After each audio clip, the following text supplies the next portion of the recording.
Hello everyone. पिछली class में हमने अपना टॉपिक बैक्टीरियल न्यूट्रिशन किया था। अभी हम इस क्लास में बैक्टीरियल रेस्पिरेशन के बारे में पढ़ेंगे। इतना हमने देख लिया था कि रेस्पिरेशन एक ऐसा प्रोसेस होता है जिसमें ग्लूकोज को ऑक्सीजन दे करके उसका ऑक्सीडेशन कर देते हैं, जिससे होगा क्या, ग्लूकोज CO2 वाटर और एनर्जी में बदल जाएगा। मतलब अगर रेस्पिरेशन ना हो तो किसी भी ऑर्गेनिज्म की बॉडी में एनर्जी बन पाना पॉसिबल नहीं है, और अगर एनर्जी नहीं बनी तो बॉडी कोई भी फंक्शन नहीं कर पाएगी, चाहे वो डाइजेशन का फंक्शन हो, चाहे और कोई अदर प्रोसेसेस हों। जब बॉडी वो नॉर्मल प्रोसेसेस ही नहीं करेगी तो सरवाइव नहीं कर पाएंगे, है ना। तो रेस्पिरेशन हर एक लिविंग ऑर्गेनिज्म के लिए बहुत ही इंपॉर्टेंट प्रोसेस होता है। अभी हम बैक्टीरिया कैसे कैसे रेस्पिरेशन कर सकता है ये हमें देखना है इस टॉपिक के अंदर। तो जो बैक्टीरियल रेस्पिरेशन होता है इसे दो पार्ट्स में डिवाइड करते हैं। कुछ बैक्टीरिया ऐसे होते हैं जिन्हें रेस्पिरेशन करने के लिए ऑक्सीजन चाहिए ही चाहिए, जबकि कुछ ऐसे हैं जिन्हें नहीं चाहिए, और कुछ ऐसे हैं जिन्हें चाहिए, मतलब मिल जाए तो भी ठीक है और ना मिले तो भी कोई ज़्यादा इशू नहीं है, ठीक है। तो बैक्टीरियल रेस्पिरेशन जो है उसको दो पार्ट में डिवाइड करते हैं। एक रेस्पिरेशन हो गया एनारोबिक और दूसरा रेस्पिरेशन हो गया एरोबिक। एनारोबिक रेस्पिरेशन जो ऑर्गेनिज्म करते हैं उनको फर्दर दो पार्ट में बांटा जाता है। एक को बोलते हैं ऑब्लिगेटिव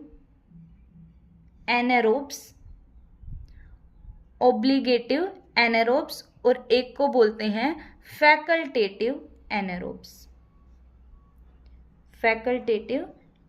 एनारोब्स। बिल्कुल उसी तरह जो एरोबिक बैक्टीरिया होते हैं उनको भी दो पार्ट में डिवाइड करते हैं। एक को बोलते हैं ऑब्लिगेटिव एरोब और दूसरे को बोलते हैं फैकल्टेटिव एरोब। मैंने क्या कहा कि बैक्टीरिया रेस्पिरेशन दो टाइप से कर सकता है, एक एनारोबिक एक एरोबिक। एनारोबिक कौन सा होता है, जिसमें O2 की रिक्वायरमेंट, ऑक्सीजन की रिक्वायरमेंट नहीं होती, जबकि एरोबिक कौन सा होता है जिसमें ऑक्सीजन की रिक्वायरमेंट होती है। उसके बाद एनारोबिक वालों को दो में डिवाइड किया, एक ऑब्लिगेटिव और एक फैकल्टेटिव एनारोब। उसी तरीके से एरोबिक वालों को भी दो में डिवाइड किया, ऑब्लिगेटिव एरोब एंड फैकल्टेटिव एरोब। अच्छा, ओब्लिगेटिव जो वर्ड है इसका मतलब होता है, ओब्लिगेशन का मतलब ही होता है कंपल्शन। ओब्लिगेशन का मतलब क्या है, कंपल्शन, मजबूरी है। क्या मजबूरी है कि अगर ओब्लिगेटिव एनारोब है तो वो कह रहा है कि मुझे ऑक्सीजन नहीं चाहिए। एनारोब है तो क्या कह रहा है, मुझे ऑक्सीजन नहीं चाहिए, और गलती से भी अगर तुमने इन्हें ऑक्सीजन दे दी तो ये जो बैक्टीरिया हैं, ये जो ओब्लिगेटिव एनारोब हैं, ये सरवाइव नहीं कर पाएंगे, ये क्या कर जाएंगे, डाई कर जाएंगे। तो ओब्लिगेशन है, कंपल्शन है कि ऑक्सीजन नहीं ही चाहिए इन्हें, अगर दे दी तो ये डाई हो जाएंगे। तो क्या कह सकते हैं, ओब्लिगेटिव एनारोब जो होते हैं die in presence of oxygen. Obligative anaerobe die in presence of oxygen. दूसरे पे चलते हैं फैकल्टेटिव। इनकी मर्जी होती है, जैसा इन्हें ठीक लगे ये वैसा कर सकते हैं। ये क्या करते हैं कि अगर तुमने इन्हें O2 दे दी या तुमने इन्हें O2 नहीं दी, दोनों ही कंडीशन में ये क्या करेंगे, इजीली सरवाइव कर जाएंगे। इजीली क्या कर जाएंगे, सरवाइव कर जाएंगे। अगर तुमने इन्हें ऑक्सीजन दी तो वो इस ऑक्सीजन का यूज करेंगे और मस्त तरीके से अपने आराम से ग्रो करेंगे। लेकिन अगर तुमने इन्हें ऑक्सीजन नहीं दी तो भी कोई दिक्कत वाली बात नहीं है, ये बिना ऑक्सीजन के भी ग्रो कर जाते हैं। तो जो फैकल्टेटिव एनारोब हैं, इन ऑक्सीजन दे दो मत दो कुछ फर्क नहीं पड़ता, दोगे तो उसको लेके ग्रो कर जाएंगे और नहीं दोगे तो उसके बिना ग्रो कर जाएंगे। जबकि ओब्लिगेटिव एनारोब्स को तुमने ऑक्सीजन दे दी ना तो इन्हें तो चाहिए ही नहीं थी, ये तो मना कर रहे थे, मना करने के बावजूद भी अगर तुमने दे दी तो ये मर जाएंगे उस ऑक्सीजन को यूज करके। नेक्स्ट क्या है, अब अपन चलते हैं एरोबिक। एरोबिक मतलब ये कह रहे हैं हमें ऑक्सीजन चाहिए, और ऑब्लिगेशन वर्ड का मतलब क्या है, कंपल्शन, जरूरी है। और कौन से हैं ये?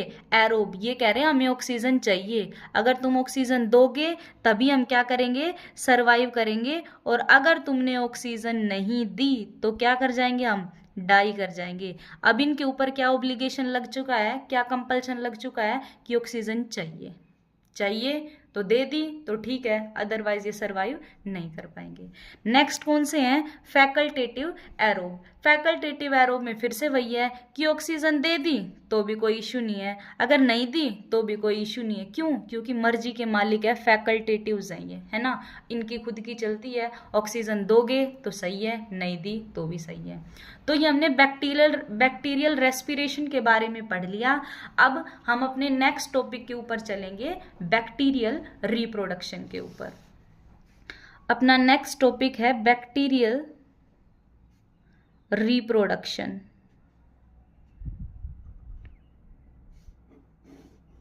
बैक्टीरियल रिप्रोडक्शन कि भाई जो बैक्टीरिया है वो रिप्रोड्यूस कैसे करता है, बैक्टीरिया जो है अपना नंबर कैसे बढ़ाता है।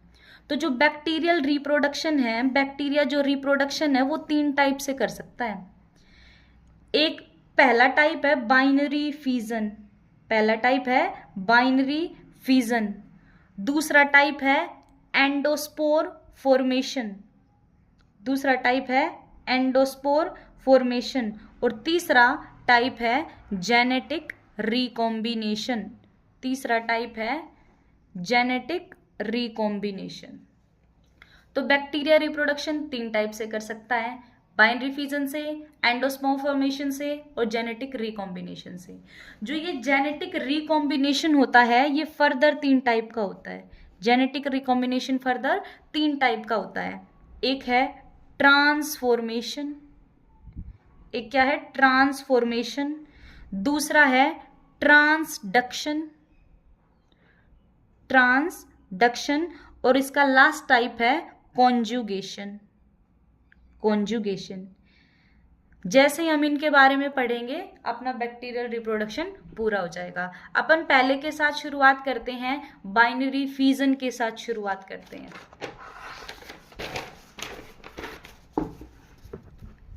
पहला टाइप पढ़ रहे हैं रिप्रोडक्शन का, कौन सा है पहला टाइप? Binary fission. देखो, बाई का मतलब होता है 2 और फिजन का मतलब होता है स्प्लिटिंग। जब एक बैक्टीरिया, मान लो अपने पास क्या है, ये एक बैक्टीरिया है, ये बैक्टीरिया स्प्लिट कर जाए, खुद को तोड़ दे 2 नए बैक्टीरिया बनाने के लिए, तो इसे क्या कहते हैं? Binary fission. होता कैसे है? देखो, मान लो तुम्हारे पास ये एक बैक्टीरिया है, इस बैक्टीरिया के पास अपना खुद का ये डीएनए है, ये इसका डीएनए हो गया, ये इसका डीएनए हो गया। और डीएनए को और क्या बोलते हैं? Genetic material. तो ये एक बैक्टीरियल सेल है जिसके पास अपना खुद का डीएनए है, जिसे जेनेटिक मटेरियल भी कहते हैं। ये बैक्टीरिया चाहता है कि ये रिप्रोडक्शन करे। रिप्रोडक्शन मतलब ये 1 से 2 में बदल जाए, है ना, 2 नए मेंबर ऐड कर दे। तो क्या करेगा ये बैक्टीरिया? सबसे पहले ये बैक्टीरिया अपने जेनेटिक मटेरियल मतलब अपने डीएनए की कॉपी बनाएगा। पहले एक डीएनए था यहाँ पे, अब क्या की गई? डीएनए की कॉपी की गई, 2 डीएनए बना लिए गए।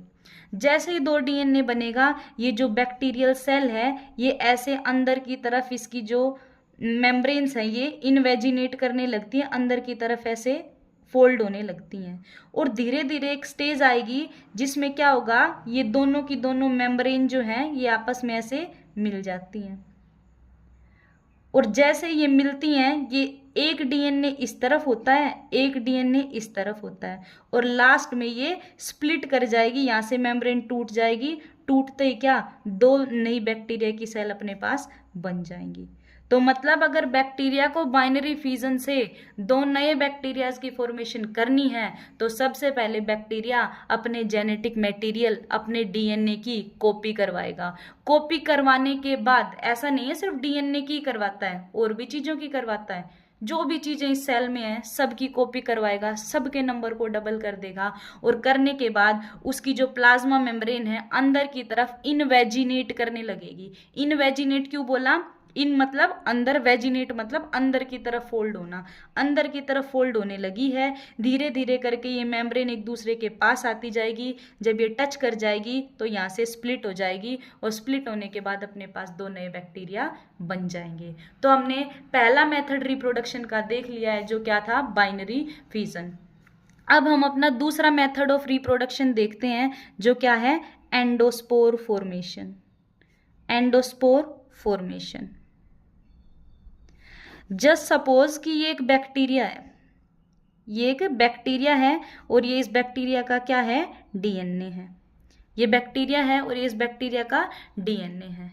ये बैक्टीरिया जो है बहुत खुश था अपनी लाइफ में, आराम से सरवाइव कर रहा था, लेकिन अचानक से हुआ क्या, अनफेवरेबल कंडीशंस आ गई। अचानक से अनफेवरेबल कंडीशंस आ गई, खराब परिस्थितियां आ गई, जो बैक्टीरिया के लिए अच्छी नहीं है। बैक्टीरिया की लाइफ को क्या नहीं कर रही, फेवर नहीं कर रही, है ना। तो हम ऐसी कंडीशंस को क्या बोलेंगे, अनफेवरेबल कंडीशंस। जैसे इस बैक्टीरिया ने देखा कि अनफेवरेबल कंडीशंस आ चुकी हैं, ये बैक्टीरिया क्या करेगा, ये बैक्टीरिया सबसे पहले अपने डीएनए की कॉपी करेगा। बैक्टीरिया क्या करेगा, सबसे पहले अपने डीएनए की कॉपी करेगा। डीएनए की क्या हो जाएगी, कॉपी हो जाएगी अब अनफेवरेबल कंडीशंस आने की वजह से। उसके बाद क्या होगा, डीएनए की कॉपी तो बना ली, ये लो बना ली, बैक्टीरिया ने दो डीएनए की कॉपी बना ली। उसके बाद बैक्टीरिया क्या करता है, अपने बाहर एक थिक वॉल बना लेता है। अपने बाहर मतलब अपने डीएनए के बाहर, है ना। जो डीएनए उसने बनाया है, उस डीएनए के बाहर वो क्या बनेगा, बना लेगा, एक थिक वॉल बना लेगा, एक थिक वॉल बना लेगा। और याद रखना, इस थिक वॉल को सिस्ट कहते हैं। इस थिक वॉल को क्या कहते हैं, सिस्ट कहते हैं। और जो ये पूरा स्ट्रक्चर, अगर मैं सिस्ट और डीएनए दोनों को मिला दूं, तो इस पूरे के पूरे स्ट्रक्चर को हम क्या कहते हैं कि ये क्या है, ये एंडोस्पोर है। ये क्या है, एंडोस्पोर है। एंडोस्पोर बना लिया बैक्टीरिया ने, एंडोस्पोर बन गया। अब क्या होगा, अब बैक्टीरिया ने तैयारियां सारी कर दी, अब बैक्टीरिया क्या करेगा, डाई कर जाएगा, बैक्टीरिया मर जाएगा। बैक्टीरिया तो मर गया, लेकिन जैसे ही फेवरेबल कंडीशन आएंगी, जैसे ही फेवरेबल कंडीशन आएंगी, सरवाइव करने लायक कंडीशन जब आएंगी, तब ये जो बैक्टीरिया का एंडोस्पोर था ये नहीं मरता है। थिक वॉल क्यों बनाई थी, ताकि कंडीशंस का कोई फर्क ना पड़े। चाहे जितनी खराब कंडीशन हो, एंडोस्पोर का कुछ नहीं बिगाड़ सकती वो, है ना। तो फिर क्या होगा, ये एंडोस्पोर तो बचा हुआ रहेगा। और जैसे ही फेवरेबल कंडीशन आती हैं, ये जो एंडोस्पोर है ये जर्मिनेट कर जाता है। ये एंडोस्पोर जो है क्या कर जाता है, जर्मिनेट कर जाता है। और जर्मिनेट करने के बाद क्या बना देता है, एक नया बैक्टीरिया तैयार कर देता है।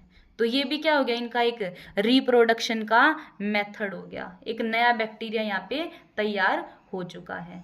तो ये हमने दूसरा टाइप पढ़ लिया, एंडोस्पोर फॉर्मेशन। इस तरीके से बैक्टीरिया कब रिप्रोड्यूस करेगा, जब कंडीशंस अनफेवरेबल होंगी तब रिप्रोड्यूस करेगा, ऐसे।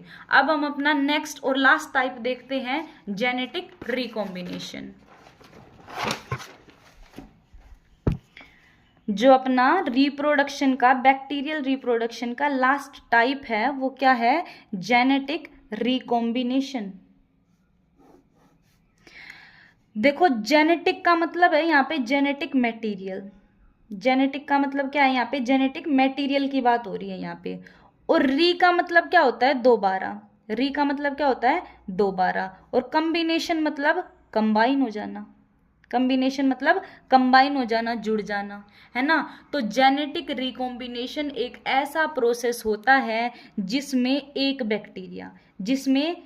बैक्टीरिया अपने जेनेटिक मटेरियल का कुछ हिस्सा दूसरे बैक्टीरिया के पास भेज देता है। मान लो ये दूसरा बैक्टीरिया था, ठीक है।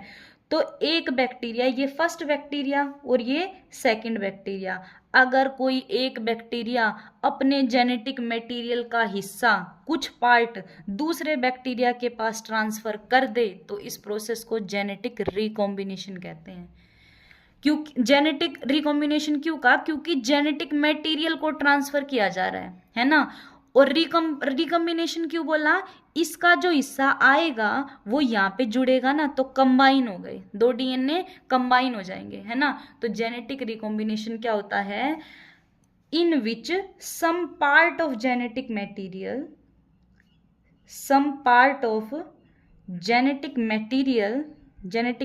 means DNA is transferred into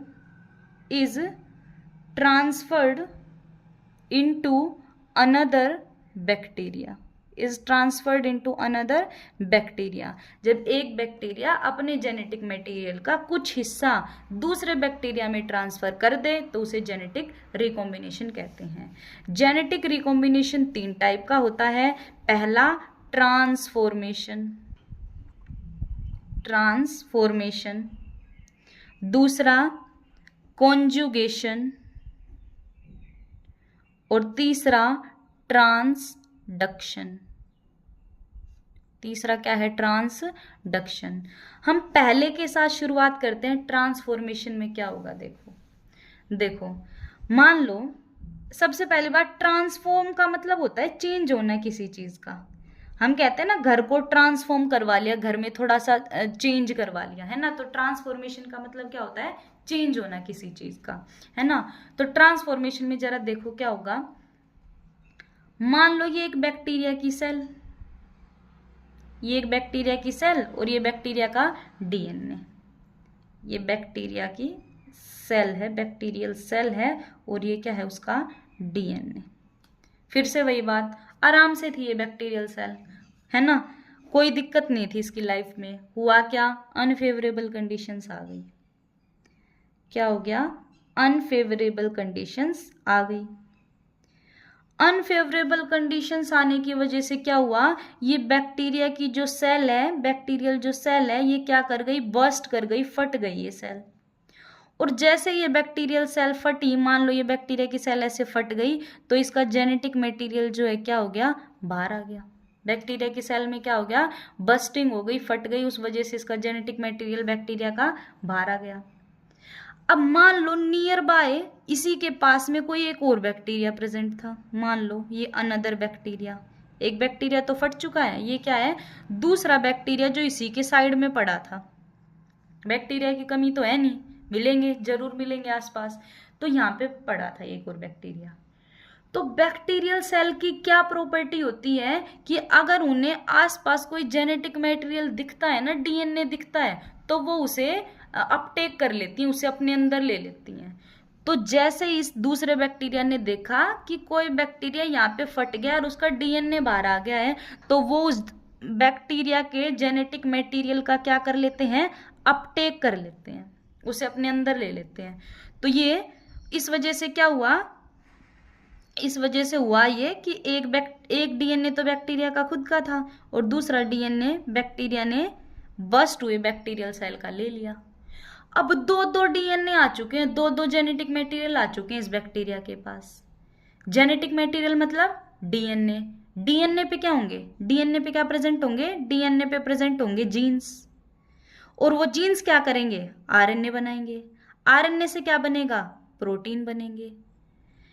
जो भी एक्सटर्नल फीचर्स होते हैं वो प्रोटीन डिसाइड करते हैं कि बॉडी बाहर से दिखने कैसे वाली है। पहले सिर्फ इस डीएनए वाले जीन इस बैक्टीरिया के अंदर प्रोटीन बना रहे थे, तो ये बैक्टीरिया मान लो सपोज ऐसा दिख रहा था, और ये नया बैक्टीरिया ऐड होने की वजह से, नए बैक्टीरिया का डीएनए ऐड होने की वजह से नए जीन आ गए इस बैक्टीरिया में। इस बैक्टीरिया में नए जीन आ गए। नए जीन आए तो नए आरएनए बनेंगे, और नए आरएनए बनेंगे तो नए प्रोटीन बनाएंगे, और नए प्रोटीन बनाएंगे तो बैक्टीरिया की जो सेल है, ये पहले वाला बैक्टीरिया कुछ अलग फीचर दिखाने लगेगा। जस्ट सपोज ऐसे कुछ भी बना ले, ऐसा कुछ मान लो ये चेंज हो गया। तो इस वजह से हमने क्या कहा? बैक्टीरिया की सेल ट्रांसफॉर्म हो गई, चेंज हो गई। पहले तो ऐसी दिख रही थी। जैसे ये डीएनए लिया, डीएनए से क्या बना? आरएनए, और आरएनए से प्रोटीन। उस वजह से बैक्टीरिया की सेल क्या हो गई? ट्रांसफॉर्म हो गई। इसीलिए इस प्रोसेस को बोलते हैं ट्रांसफॉर्मेशन। बस यही था क्या? बैक्टीरिया के रिप्रोडक्शन में जेनेटिक रिकॉम्बिनेशन का पहला टाइप ट्रांसफॉर्मेशन। ट्रांसफॉर्मेशन हो गया। उसके बाद हम दूसरा देखेंगे अभी, ट्रांसडक्शन। अभी हम कौन सा देखेंगे? ट्रांसडक्शन।